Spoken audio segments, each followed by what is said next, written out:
ঋষি কশ্যপ ছিলেন প্রজাপতি ব্রহ্মার পৌত্র।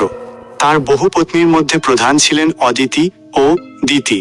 অদিতির গর্ভ থেকে জন্ম নেন দেবতারা, যাদের বলা হয় আদিত্য। তাদের মধ্যে উল্লেখযোগ্য হলেন ইন্দ্রা, বরুণ, মিত্র প্রমুখ। এরাই স্বর্গলোকের অধিপতি ও ধর্মের রক্ষক হিসেবে পরিচিত হন। অন্যদিকে দিতির গর্ভ থেকে জন্ম নেন অসুররা, যাদের বলা হয় দৈত্য। এদের মধ্যে প্রসিদ্ধ হলেন হিরণ্যাক্ষ ও হিরণ্যকশিপু। পরবর্তীকালে অসুর বংশে জন্ম নেন মহাবলী ও প্রহ্লাদ। শাস্ত্রে বলা হয় দেবতা ও অসুর উভয়ই একই পিতার সন্তান হলেও তাদের স্বভাব ও গুণ ভিন্ন ছিল। দেবতারা ছিলেন শান্ত, ধর্মপরায়ণ ও সৎকর্মে প্রবণ।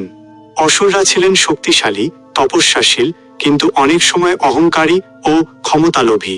এমন আরও রহস্যময় পৌরাণিক কাহিনী জানতে ভিডিওটি লাইক করুন, কমেন্টে আপনার মতামত জানান আর চ্যানেলটি সাবস্ক্রাইব করতে ভুলবেন না।